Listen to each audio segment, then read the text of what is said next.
Dracula by Bram Stoker. Chapter 10. Letter, Dr. Seward to Honourable Arthur Holmwood. 6 September. My dear Art, my news today is not so good. Lucy this morning had gone back a bit. There is, however, one good thing which has arisen from it. Mrs. Westenra was naturally anxious concerning Lucy and has consulted me professionally about her. I took advantage of the opportunity and told her that my old master Van Helsing, the great specialist, was coming to stay with me, and that I would put her in his charge conjointly with myself. So now we can come and go without alarming her unduly, for a shock to her would mean sudden death, and this, in Lucy's weak condition, might be disastrous to her. We are hedged in with difficulties, all of us. My poor old fellow, but, please God, we shall come through them all right. If any need, I shall write, so that if you do not hear from me, take it for granted that I am simply waiting for news. In haste, yours ever, John Seward. Dr. Seward's Diary. 7 September. The first thing Van Helsing said to me when we met at Liverpool was, "Have you said anything to our young friend, the lover of her?" "No," I said. "I waited till I had seen you. As I said in my telegram, I wrote him a letter simply telling him that you were coming, as Miss Westenra was not so well, and that I should let him know if need be." "Right, my friend," he said. "Quite right. Better he not know as yet. Perhaps he shall never know, I pray so. But if it be needed, then he shall know all. And, my good friend John, let me caution you, you deal with the mad men. All men are mad in some way or the other, and inasmuch as you deal discreetly with your madmen, so deal with God's madmen too, the rest of the world. You tell not your madman, but you do, nor why you do it. You tell them not what you think. So, you shall keep knowledge in its place, where it may rest, where it may gather its kind around it and breed. You and I shall keep as yet what we know here and here." He touched me on the heart and on the forehead, and then touched himself the same way. "I have for myself thoughts at the present. Later I shall unfold to you." "Why not now?" I asked. "It may do some good. We may arrive at some decision." He stopped and looked at me and said, "My friend, John, when the corn is grown, even before it has ripened, while the milk is of mother milk is in him, and the sunshine has not yet begun to paint him with his gold, the husbandman, he pulls the air and rub him between his rough hands and blow away the green chaff and say to you, 'Look, he's good corn, he will make good crop when the time comes.'" I did not see the application and told him so. For reply, he reached over and took my ear in his hand and pulled it playfully as he used long ago to do at lectures, and said, "The good husbandman tell you so then because he knows, but not till then. But you do not find a good husbandman dig up his plant to see if he grow. That is for the children who play at husbandry, and not for those who take it as of the work of their life. See you now, friend John? I have sown my corn, and nature has her work to do in making it sprout, if he sprout at all. There's some promise, and I wait till the air begins to swell." He broke off, for evidently he saw that I understood. Then he went on, and very gravely, "You were always a careful student, and your case book was ever more full than the rest. You were only student then. Now you are master, and I trust that good habit have not failed. Remember, my friend, that knowledge is stronger than memory, and we should not trust the weaker. Even if you have not kept the good practice, let me tell you that this case of our dear Miss is one that may be, mind, I say, may be of such interest to us and others that all the rest may not make him kick the beam, as your peoples say. Take then good note of it. Nothing is too small. I counsel you, put down on record even your doubts and surmises. Hereafter it may be of interest to you to see how true you guess. We learn from failure, not from success. When I described Lucy's symptoms, the same as before, but infinitely more marked, he looked very grave but said nothing. He took with him a bag in which there were many instruments and drugs, the ghastly paraphernalia of our beneficial trade, as he once called, in one of his lectures, the equipment of a professor of the healing craft. When we were shown in, Mrs. Westenra met us. She was alarmed, but not nearly so as much as I expected to find her. Nature, in one of her beneficent moods, has ordained that even death has some antidote to its own terrors. Here, in a case where any shock may prove fatal, matters are so ordered that from cause or other things, the things not personal, even the terrible change in her daughter, to whom she is so attached, do not seem to reach her. It is something like the way Dame Nature gathers round a foreign body an envelope of some insensitive tissue, which can protect from evil that which it would otherwise harm by contact. If this be an ordered selfishness, then we should pause before we condemn anyone for the vice of egoism, for there may be deeper root for its causes than we have knowledge of. I used my knowledge of this phase of spiritual pathology and laid down a rule that she should not be present with Lucy or think of her illness more than was absolutely required. She assented readily, so readily that I saw again the hand of nature fighting for life. Van Helsing and I were shown up to Lucy's room. If I was shocked when I saw her yesterday, I was horrified when I saw her today. She was ghastly, chalkily pale. The red seemed to have gone even from her lips and gums, and the bones of her face stood out prominently. Her breathing was painful to see or hear. Van Helsing's face grew set as marble, and his eyebrows converged till they almost touched over his nose.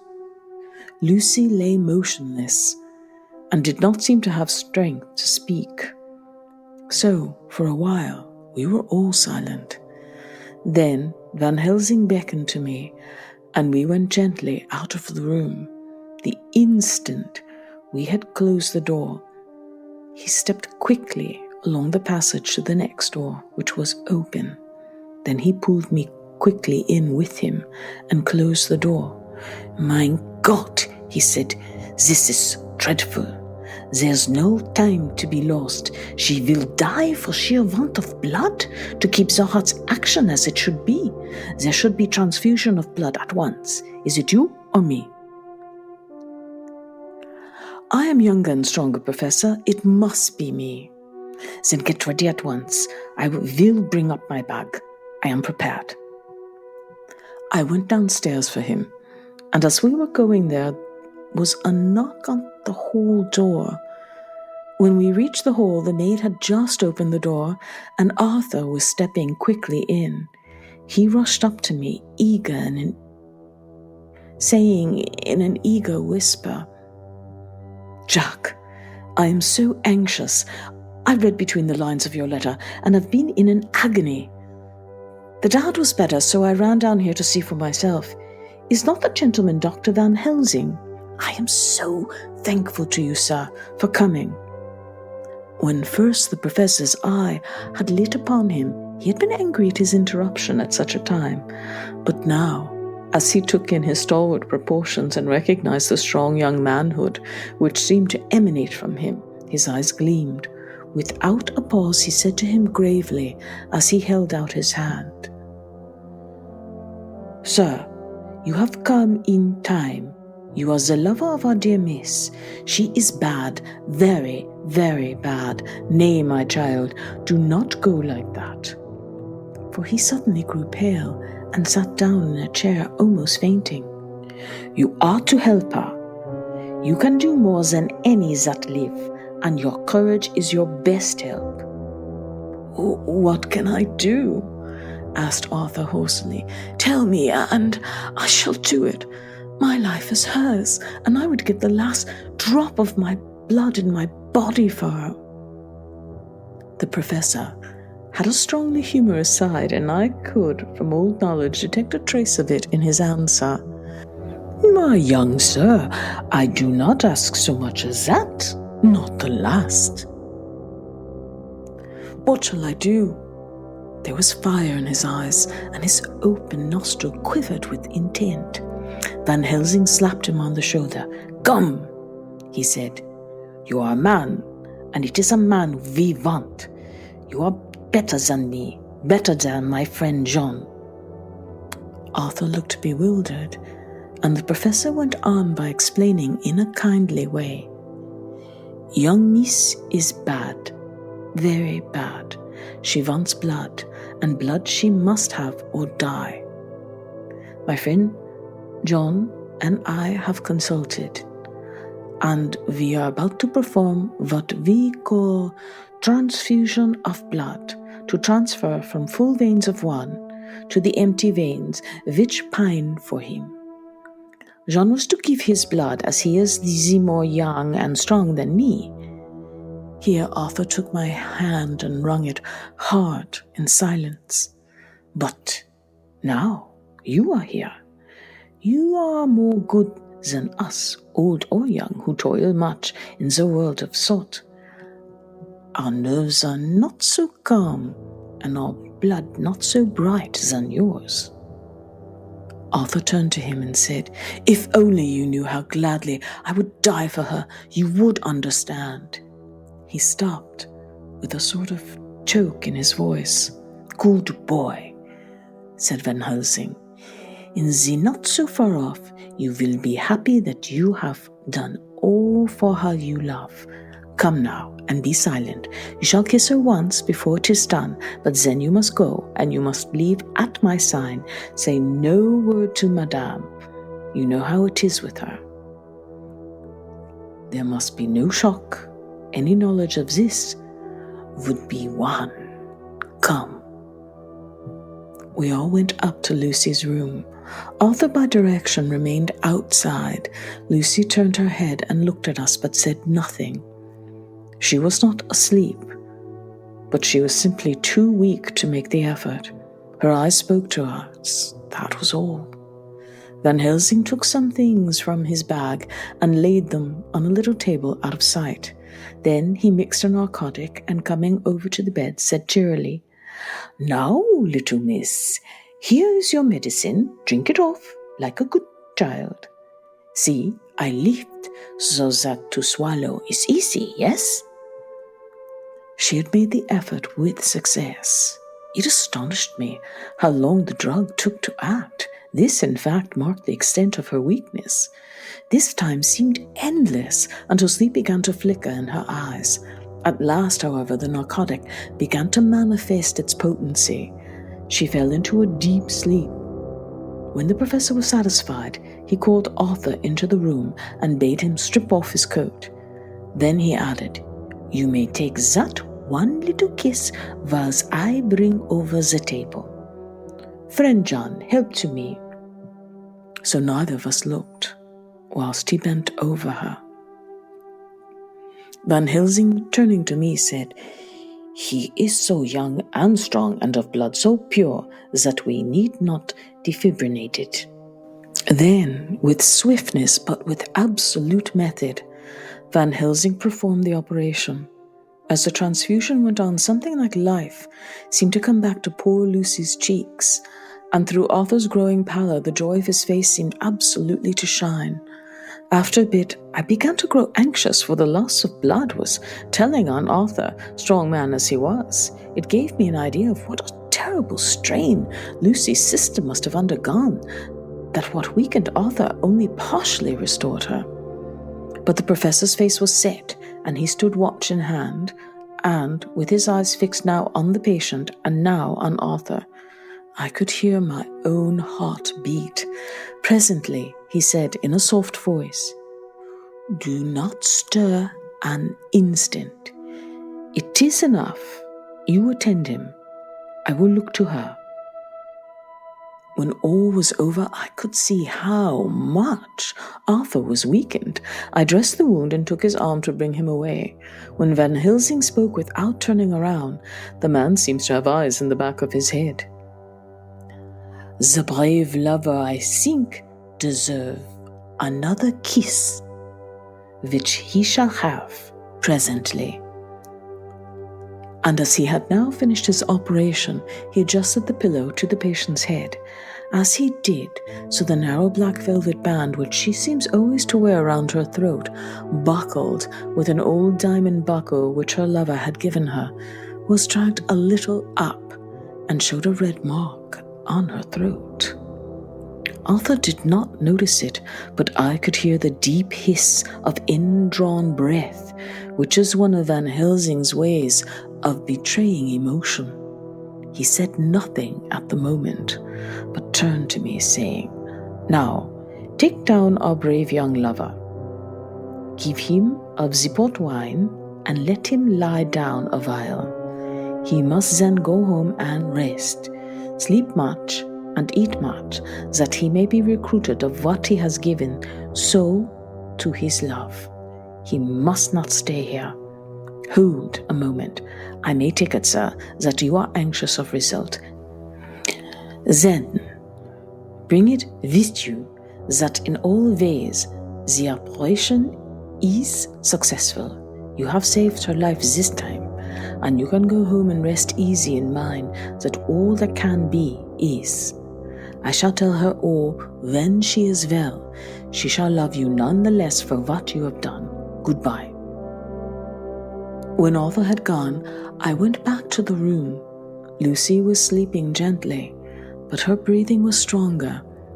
I could see the counterpane move as her breast heaved. By the bedside sat Van Helsing, looking at her intently. The velvet band again covered the red mark.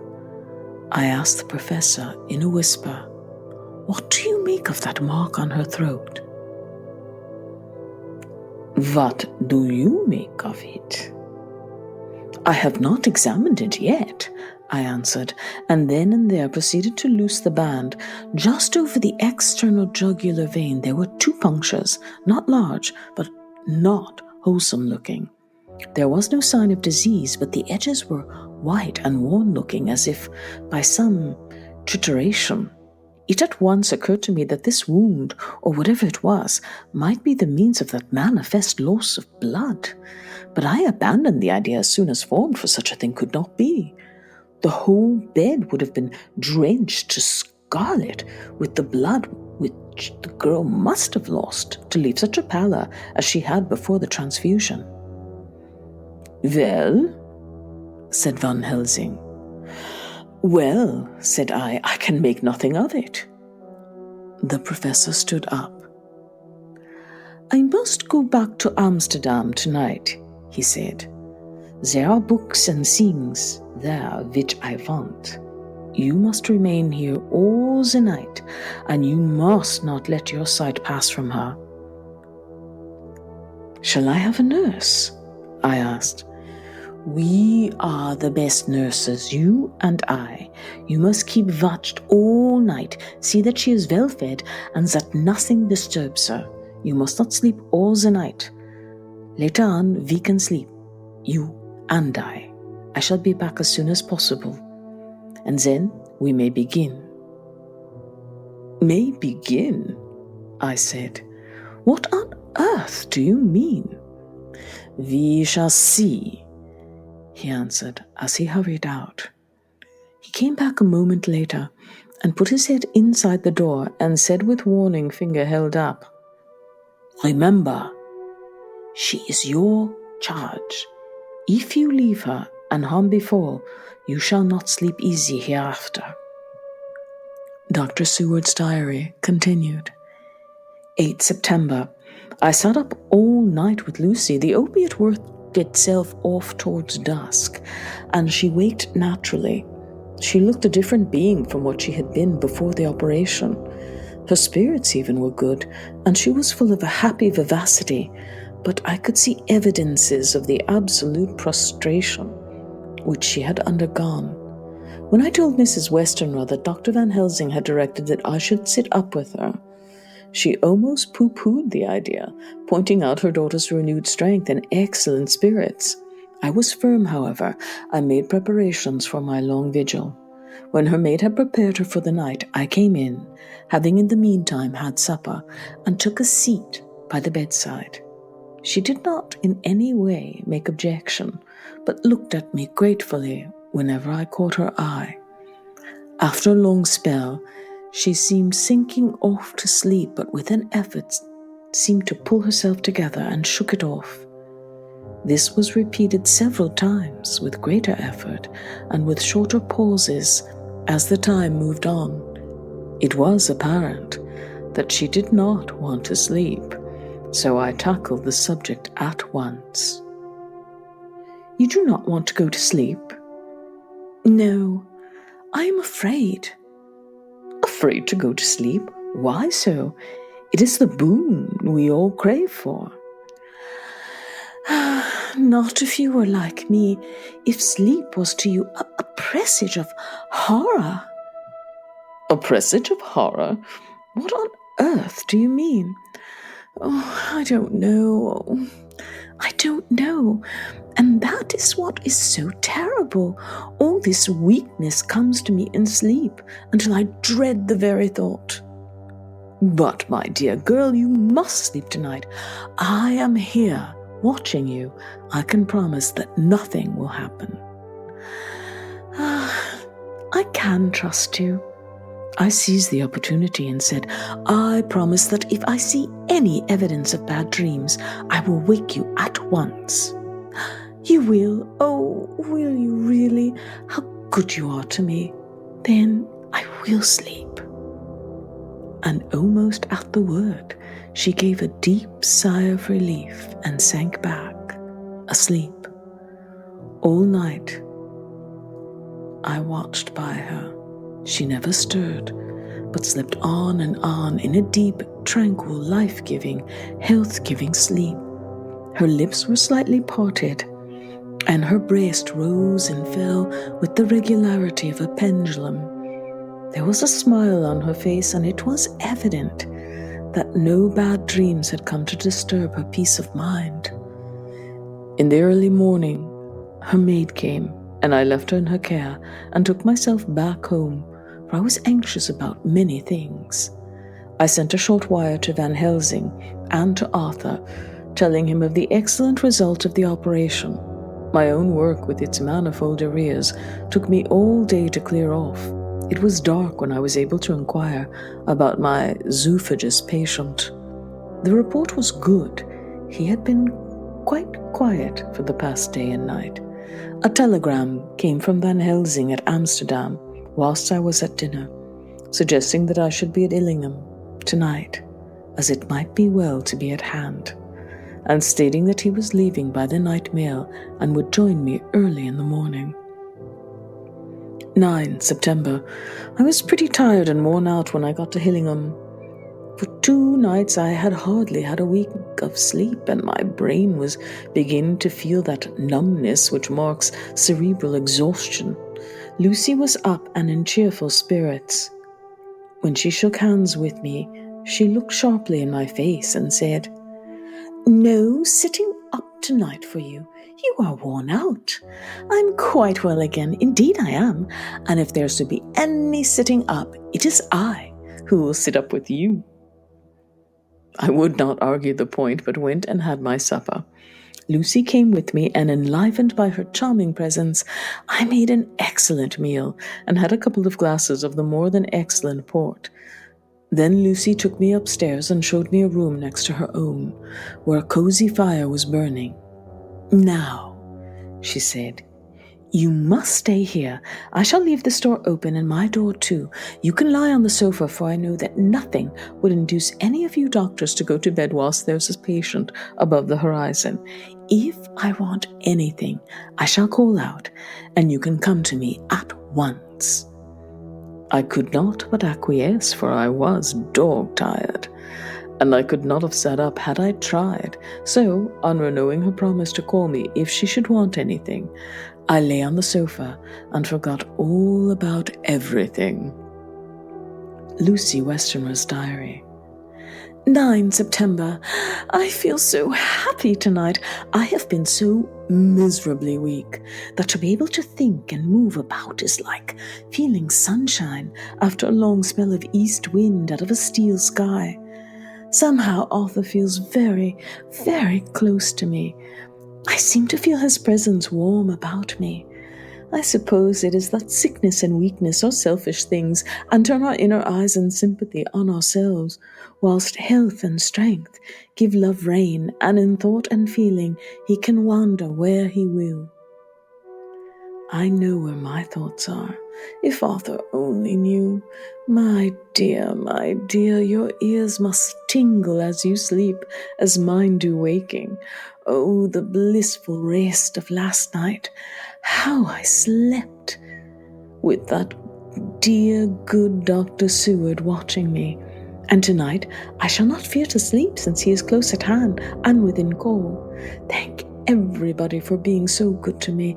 Thank God. Good night, Arthur. Dr. Seward's diary.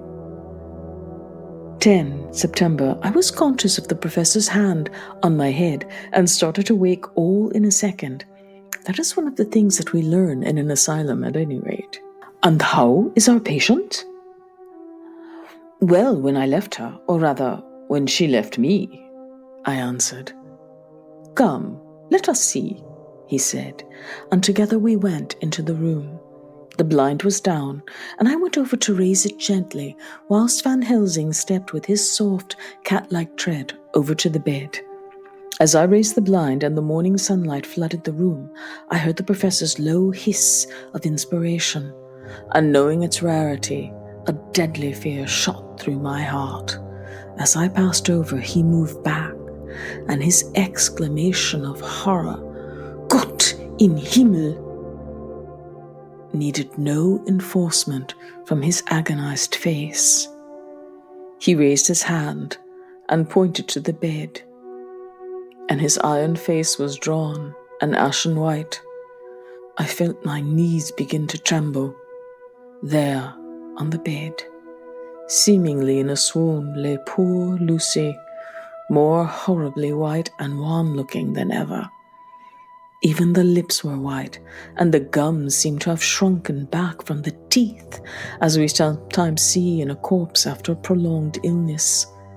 Van Helsing raised his foot to stamp in anger, but the instinct of his life and all the long years of habit stood to him, and he put it down again softly. "Quick," he said, "bring the brandy." I flew to the dining room and returned with the decanter. He wetted the poor white lips with it, and together we rubbed palm and wrist and heart.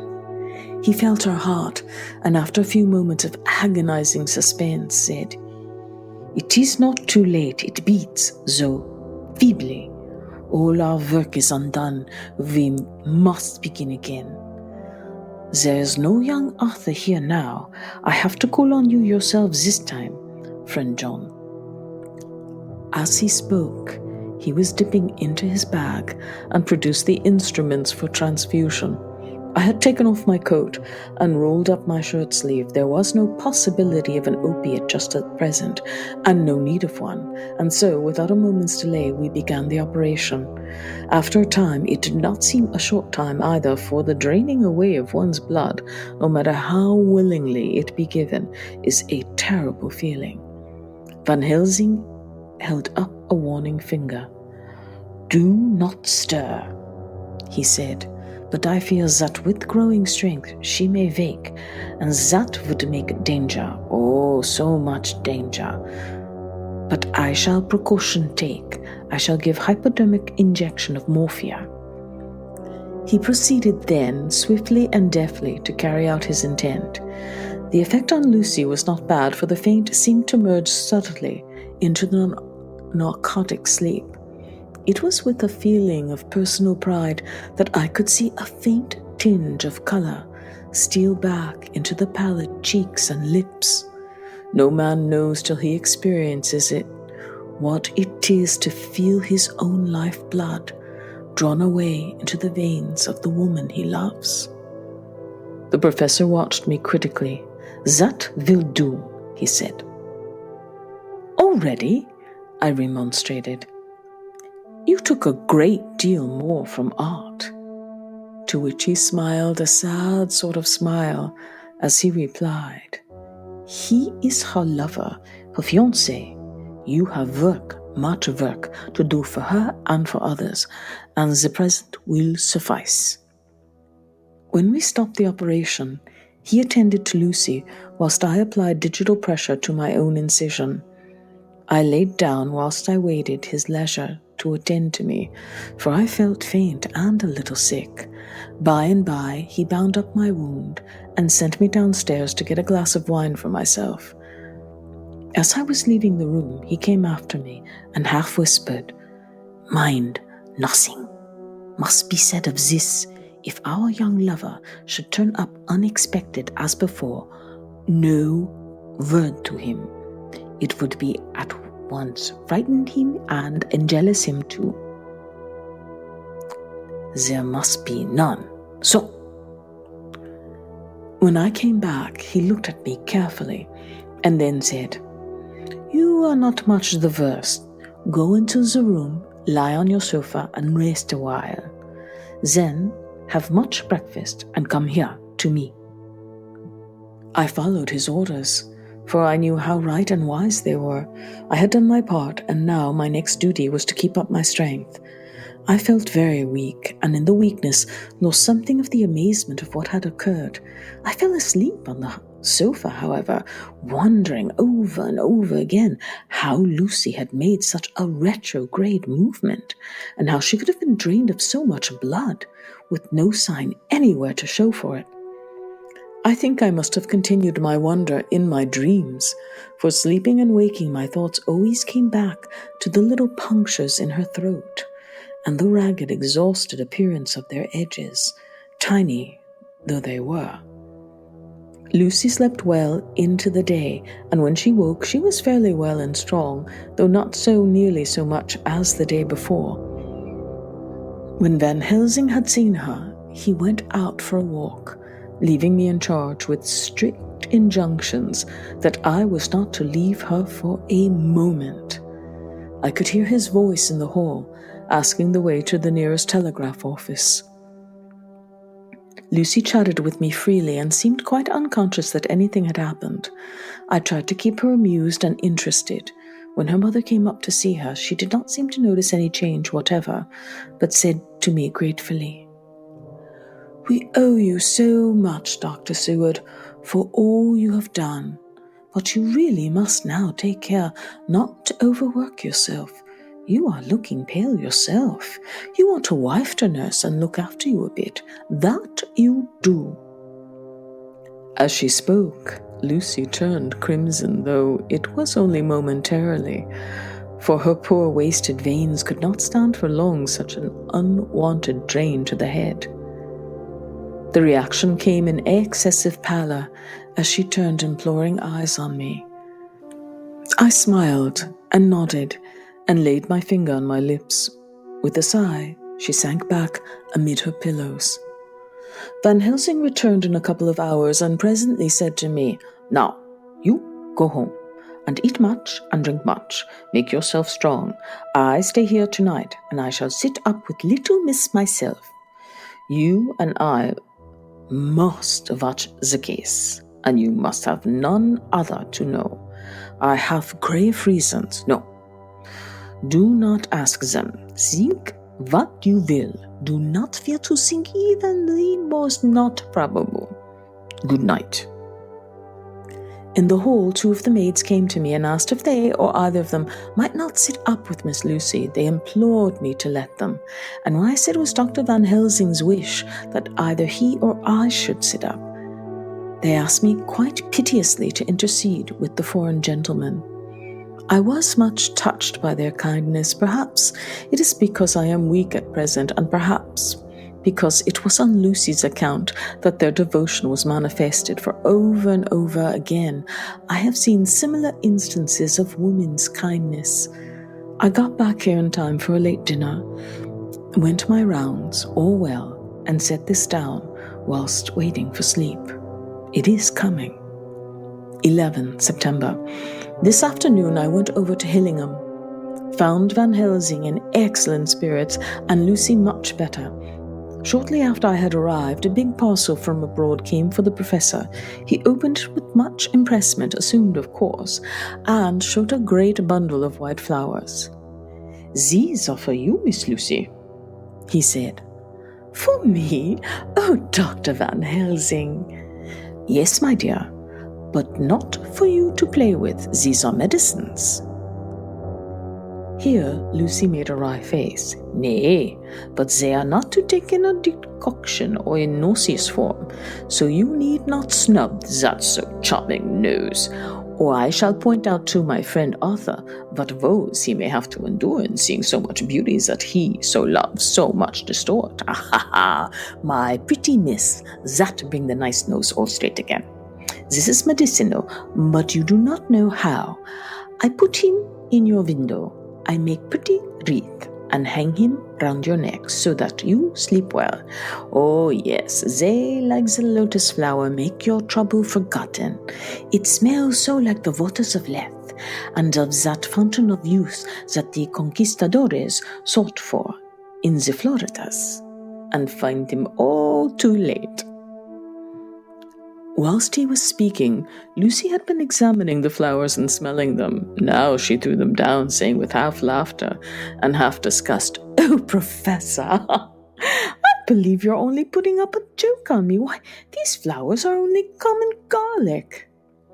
To my surprise, Van Helsing rose up and said with all sternness, his iron jaw set and his bushy eyebrows meeting, "No trifling with me. I never jest. There is grim purpose in all I do, and I warn you that you do not thwart me. Take care, for the sake of others, if not for your own." Then, seeing poor Lucy scared as she might well be, he went on more gently, "Oh, my little miss, my dear, do not fear me. I only do for your good, but there's much virtue to you in those so common flowers. See, I place them myself in your room. I make myself the wreath that you are to wear, but hush, no telling to others that make so inquisitive questions. We must obey, and silence is part of obedience, and obedience is to bring you strong and well into loving arms that wait for you. Now, sit still a while. Come with me, friend John, and you shall help me deck the room with my garlic, which is all the way from Haarlem, where my friend Vanderpoel raise herb in his glass houses all the year. I had to telegraph yesterday, or they would not have been here." We went into the room, taking the flowers with us. The professor's actions were certainly odd and not to be found in any pharmacopoeia that I had ever heard of. First, he fastened up the windows and latched them securely. Next, taking a handful of the flowers, he rubbed them all over the sashes, as though to ensure that every whiff of air that might get in would be laden with the garlic smell. Then, with the wisp, he rubbed all over the jamb of the door, above, below, and at each side, and round the fireplace in the same way. It all seemed grotesque to me, and presently I said, "Well, Professor, I know you have always a reason for what you do, but this certainly puzzles me. It is well we have no skeptic here, or he would say that you were working some spell to keep out an evil spirit." Perhaps I am, he answered quietly as he began to make the wreath which Lucy was to wear round her neck. We then waited whilst Lucy made her toilet for the night, and when she was in bed, he came and himself fixed the wreath of garlic round her neck. The last words he said to her were, "Take care, you do not disturb it, and even if the room feels close, do not tonight open the window or the door." "I promise," said Lucy, "and thank you both 1,000 times for all your kindness to me. Oh, what have I done to be blessed with such friends?"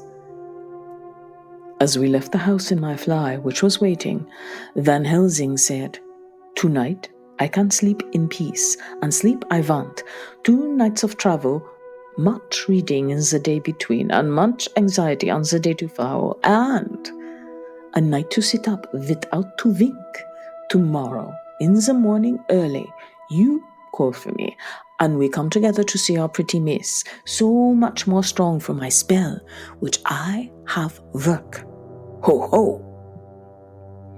He seemed so confident that I, remembering my own confidence 2 nights before, and with the baneful result, felt awe and vague terror. It must have been my weakness that made me hesitate to tell it to my friend, but I felt it all the more, like unshed tears.